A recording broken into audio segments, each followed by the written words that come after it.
तो फ्रेंड्स, अगर आपने लगून पार्ट 1 नहीं देखा तो उसका लिंक डिस्क्रिप्शन में है, उसको लाजमी देख लेना और जल्दी से मेरे चैनल को सब्सक्राइब भी कर लें। तो चलते हैं द लगून पार्ट 2 की तरफ। जैसा कि हमने पार्ट 1 के एंड में देखा था कि इमली और रिचर्ड की नाव को उसके डैड ने ढूंढ लिया था और उन लोगों ने वो जहरीला फल खा लिया था, जिसकी वजह से उन्हें लग रहा था कि ये भी बेहोश हैं। तो जब उन सबको नाव से बाहर निकालते हैं तो एक उनका बच्चा वो बचा हुआ होता है, बाकी इमली और रिचर्ड की मौत हो जाती है।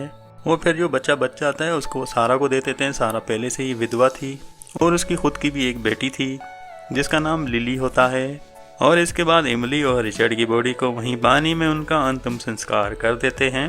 अब ये दौर 1897 का था और इस दौर में हैज़ की बीमारी काफ़ी मात्रा में फैल चुकी थी और उसकी वजह से लोग काफ़ी तेज़ी से मर रहे थे। तो फिर इस शिप का कैप्टन ये फैसला करता है कि सारा और उन 2 बच्चों को हम एक नई बोट में कहीं अलग भेज देंगे ताकि वो बच्चे इस हैज़ की बीमारी से बच सकें और उन्हें कोई ना कोई नया जहाज़ भी मिल जाएगा या रहने के लायक कहीं ना कहीं जगह मिल जाएगी। अगर इस बोट पर रहे तो वो हैज़ की बीमारी से मर जाएंगे। सारा पहले तो जाने से मना करती है, लेकिन उसको समझाने के बाद वो मान जाती है और उसको एक बंदे के साथ एक बोट में भेज देते हैं। और अगले दिन जब सुबह होती है तो सारा इस बंदे से, जिसका नाम कैनी होता है, पानी मांगती है। तो कैनी उसको पानी नहीं देता। वो उसको कहता है कि ये पानी हमने मुश्किल वक्त के लिए रखा हुआ है। और ऐसे ही करते हुए एक दिन गुजर जाता है। अब दूसरे रोज जब सुबह होती है तो वो बच्चे भूख और प्यास से रोने लगते हैं, लेकिन कैनी अब भी इनको पानी देने के लिए तैयार नहीं था और इन बच्चों की रोने की आवाज़ से वो काफ़ी तंग होने लगता है और सारा से उन दोनों बच्चों को शांत करने के लिए कहता है। तो वो बच्चे शांत नहीं होते तो ये पागल उन बच्चों को पानी में फेंकने के लिए उनके करीब जाता है। तो सारा अपने बच्चों को बचाने के लिए एक डंडे से उसके ऊपर वार करती है और वहीं पर उसका सर फाड़ के उसकी जान ले लेती है और उसकी लाश को पानी में फेंक देती है। और काफ़ी दिन समुद्र में भटकने बाद एक दिन वो एक टापू पर पहुंच जाते हैं। आइलैंड पर पहुंचने के बाद सारा एक टेंट बनाती है और पानी और खाने के लिए खोजने लगती है और थोड़ी छानबीन करने के बाद सारा को पीने के लिए साफ पानी और कुछ फ्रूट्स भी मिल जाते हैं, जिससे सारा काफ़ी खुश होती है। वो खाना खा ही रहे होते हैं और तेज़ बारिश शुरू हो जाती है।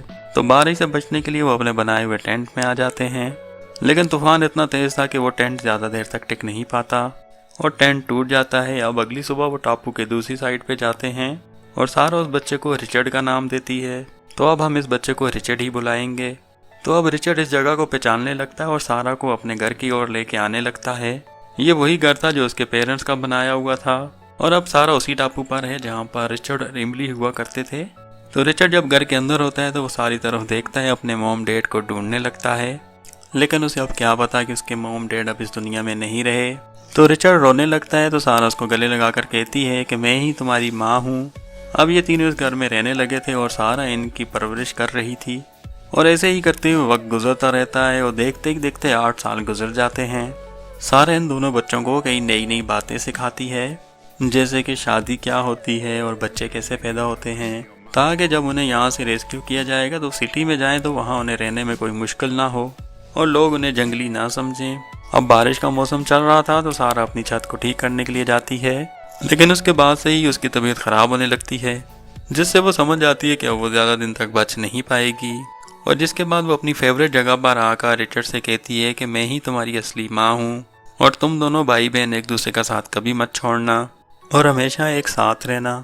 और यहीं पर सारा की मौत हो जाती है, जिसके बाद ये बच्चे सारा को उसी जगह पर दफना देते हैं। अब लिली और रिचर्ड इस सुनसान टापू पर अकेले पड़ चुके थे और ऐसे ही करते हुए अब काफ़ी साल बीत चुके होते हैं और अब इनको जवान दिखाते हैं। ये दोनों हमेशा एक साथ ही रहते थे और एक दिन रिचर्ड लिली को एक मोती गिफ्ट करता है और अब ये दोनों एक दूसरे को थोड़ा थोड़ा फील भी करने लगे थे। बॉडी पार्ट्स में चेंजेस आने की वजह से लिली उनको नोटिस कर रही होती है और दूसरी तरफ हम रिचर्ड्स को देखते हैं जो छुप छुप कर लिली के पार्ट्स को देख रहा होता है। जिस बार रिचर्ड उससे पूछता है कि तुम खुद को टच करती हो तो लिली कहती है नहीं, बिल्कुल भी नहीं। तो रिचर्ड कहता है कि नहीं, मैंने तो तुम्हें देखा था, तुम खुद को टच कर रही थी। तो लिली कहती है मैं तो अपनी बॉडीज में आई हुई चेंजेस को देख रही थी, लेकिन इस तरह तुम्हारा छुप कर मुझे देखना अच्छी बात नहीं है। तो फिर रिचर्ड उसको कहता है कि इसमें बुरी बात क्या है, हम बचपन से साथ रहते आ रहे हैं और मैं तुम्हें बिना कपड़ों के ही देखता आया हूँ। तो लिली उस पर गुस्सा करती है कि तब मैं छोटी थी, अब मैं बड़ी हो चुकी हूँ, तो अब तुम मुझे इस तरह नहीं देख सकते। और ये बोलकर वो वहाँ से चली जाती है, लेकिन रिचर्ड उसको अपनी बातों से मना लेता है और उसको पकड़ लेता है और अब यहाँ दोनों डांस करने लगते हैं। और इसी दौरान रिचर्ड अब लिली के ऊपर चढ़ने लगता है, लेकिन लिली उसको रोक देती है कि अब हमें अलग होना चाहिए। अब अगले दिन का सीन दिखाते हैं। जब लिली सोकर उठती है तो वो बेड पर खून को पाती है जिसे देखकर वो काफ़ी घबराने लगती है, लेकिन उसको सारा की बताई हुई बातें याद आ जाती हैं, जिससे वो समझ जाती है कि उसका पहला पीरियड शुरू हो चुका है। जिसके बाद वो एक झरने के पास अपने कपड़ों को साफ करने के लिए जाती है, तो उसके पीछे रिचर्ड भी वहाँ पर आ जाता है और उसको कहता है कि मैंने तुम्हारे बेड पर ब्लड देखा, क्या तुम ठीक हो? तो जिस बार लिली उसे कहती है क्या तुम्हें याद है कि सारा ने हमें क्या बताया था कि जब एक लड़की औरत बनती है तो उसके साथ क्या क्या होता है। तो ये सुनकर रिचर्ड उसकी बातों को समझ जाता है। अब रिचर्ड सो रहा होता है तो लिली उसके पास आती है और उसको उठाने की कोशिश करती है। अब जहाँ रिचर्ड बिना कपड़ों के सो रहा था तो लिली उसके केले को देख लेती है। तो लिली उससे पूछती है ये क्या है, ये तो मेरे पास नहीं है, और उसका मजाक बनाते हुए उस पर हंसने लगती है कि तुम्हारी दुम आगे लगी हुई है।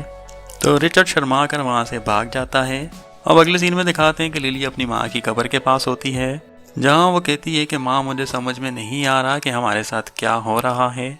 और रिचर्ड भी वहाँ पर आ जाता है और यहाँ ये दोनों वापस से झगड़ने लगते हैं। तो रिचर्ड गुस्सा होकर टापू की दूसरी साइड पर जाने लगता है, जिस पर लिली कहती है कि माँ ने हमें टापू की दूसरी साइड जाने से मना किया हुआ था। जिस पर रिचर्ड कहता है कि वो तुम्हारी माँ थी ना कि मेरी। ये बोलकर वो टापू की दूसरी साइड जाने के लिए चला जाता है। थोड़ी देर के बाद जब वो टापू की दूसरी साइड पहुंचता है तो वहाँ वो इंसानों की पड़ी खोपड़ियाँ देखता है। दरअसल ये वही जगह होती है जहाँ वो आदिवासी भगवानों के लिए लोगों की बलि चढ़ाया करते थे। और तभी दिखाते हैं कि वहाँ पर वो आदिवासी आ जाते हैं। तो रिचर्ड खुद को छुपाने के लिए अपने ऊपर मिट्टी लगा लेता है और छुप कर उन आदिवासियों को देखने लगता है। और थोड़ी देर के बाद एक आदिवासी की नज़र रिचर्ड पर पड़ जाती है, लेकिन उसको लगता है कि ये हमारा ही कोई आदमी है, जिस वजह से वो रिचर्ड को इग्नोर कर देता है। तो अब रिचर्ड अपने घर की तरफ जाता है तो रास्ते में उसको लिली मिलती है। वो उसको कहती है कि तुम रात भर से कहाँ थे, मैं डर गई थी, मुझे लगा मैंने तुम्हें खो दिया है, मैं तुम्हारी वजह से बहुत ज़्यादा परेशान थी। फिर रिचर्ड उसको गले लगा लेता और यहाँ ये पहली बार किस करते हैं और फिर दूसरे दिन दिखाते हैं कि ये दोनों शादी कर लेते हैं। अब ये दोनों अपनी लाइफ में बहुत ज़्यादा खुश थे और बार बार अपनी ट्रेन भी चलाते थे। यहाँ इनके बस दो ही काम थे, खाना पीना और ट्रेन चलाना।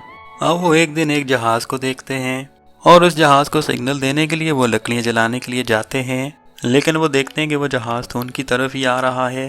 तो ये देखकर ये दोनों उनकी तरफ वेलकम करने के लिए जाते हैं। तो जहाँ हम देखते हैं कि ये वही कैप्टन था जिसको हमने मूवी के शुरू में देखा था और उसके साथ उसकी बेटी भी होती है। और यहाँ हमें पता चलता है कि ये लोग पानी की तलाश में इस टापू पर आए हैं।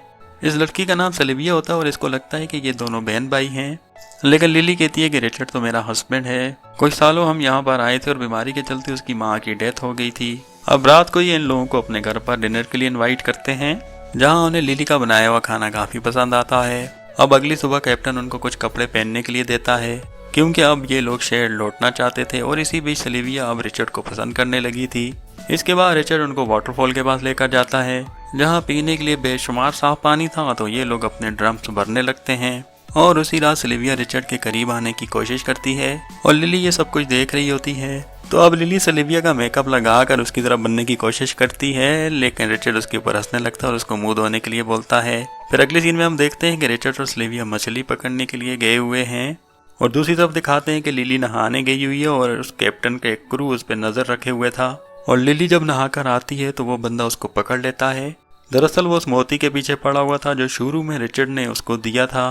और दूसरी तरफ सिल्विया रिचर्ड को अपने करीब आने के लिए कहती है, जिस पर रिचर्ड सिल्विया से कहता है कि मैं मैरिड हूँ और मैं लिली को कभी चीट नहीं कर सकता। ये सुनकर सिल्विया उसको एक थप्पड़ लगा देती है और रिचर्ड वहाँ से गुस्सा होकर चला जाने लगता है। और इधर कैप्टन का वो क्रू मेंबर लिली से वो मोती छीन लेता है और इसके बाद वो उसके साथ ज़बरदस्ती करने की कोशिश भी करता है। वो ट्रेन चलाने की कोशिश कर ही रहा था कि वहाँ पर रिचर्ड आ जाता है और अब दोनों के बीच में लड़ाई स्टार्ट हो जाती है। तो अब वो रिचर्ड के ऊपर गोलियां चलाता है। तो रिचर्ड बचते हुए समुद्र के किनारे पर आता है, जहाँ पर एक शार्क भी रहा करती थी। और वो बंदा रिचर्ड का पीछा करते हुए पानी में उतर जाता है और जिस वजह से वो शार्क का शिकार हो जाता है। और अब रिचर्ड लिली के पास आकर जहाज में चलने के लिए उसे कहता है, जिस पर लिली रिचर्ड से कहती है तुम्हें जाना है तो जाओ, मैं ये टापू छोड़कर यहाँ से नहीं जाना चाहती। साथ ही वो उसको ये भी कहती है कि मैं तुम्हारे बच्चे की माँ भी बनने वाली हूँ। जिसे सुनकर रिचर्ड काफी खुश होता है और ये दोनों इसी टापू पर रहने का फैसला कर लेते हैं और वो जहाज वहाँ से चला जाता है इनको बगैर लिए हुए। और कुछ टाइम के बाद उनकी एक प्यारी सी बेटी पैदा हो जाती है और अब ये तीनों काफी खुश थे इस टापू पर। और इसी हैप्पी एंडिंग के साथ ये मूवी यहाँ पर ख़त्म हो जाती है। और भी मूवीज़ देखने के लिए आप मेरे चैनल को विजिट करें और इस मूवी का पार्ट 1 अगर देखना है तो लिंक डिस्क्रिप्शन के अंदर है।